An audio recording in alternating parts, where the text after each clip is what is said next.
Hey everyone, today I'm going to be reviewing Khaled Hosseini's second novel, A Thousand Splendid Suns.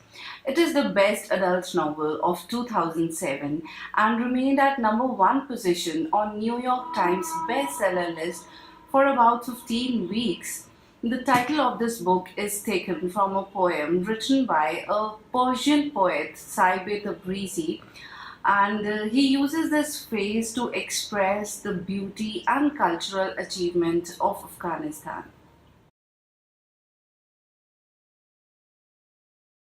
The plot of this story is set in Afghanistan from the early 1960s to the early 2000s. That is the time from USSR invasion in Afghanistan till the rise of the Taliban. Now, this story shows endurance, courage, and spirit of Afghan women in the most desperate times of their lives from the perspectives of two misfortunate women, Mariam and Laila. Now, both Mariam and Laila are born generations apart but intersect each other's lives after several years of devastating events.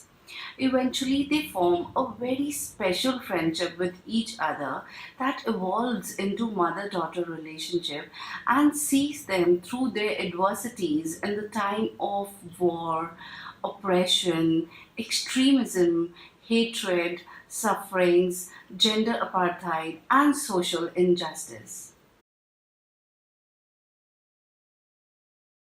The story of this novel is divided into four parts, each part telling an individual story. Now, talking about part one, this part tells us about the main protagonist, Mariam. Now, she is an illegitimate child of a disgraced housemaid and a wealthy businessman called Jalil, who stays in the city of Herat with his other three wives and nine children. Mariam, along with her mother, stays in a shack on the outskirts of a village outside the city of Herat.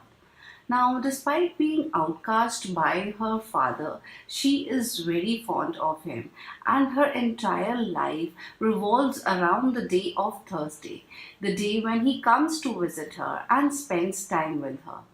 Now, Mariam's only dream is to live with her father as his legitimate child in his house with her other brothers and sisters.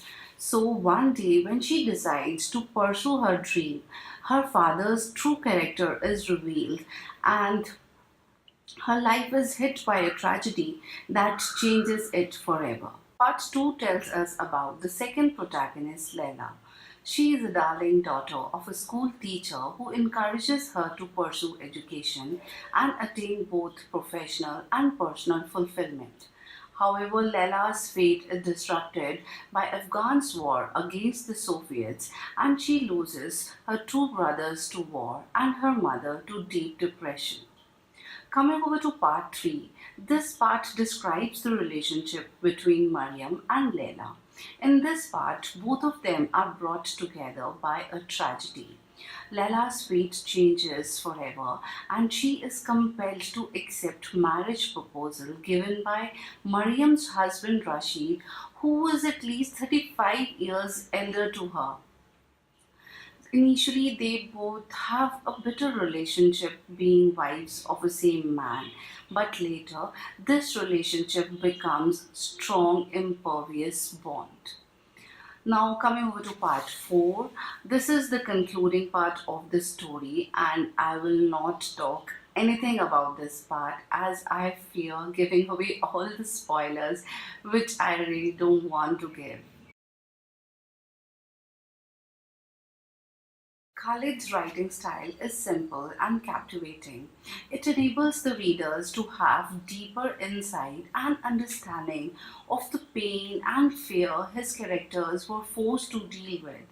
He weaves the information about the war and political turmoil in Afghanistan all through the novel without making it the driving force of the novel, and he has beautifully balanced the inner lives of the characters and external world that exerts pressure on the characters and forces their fate.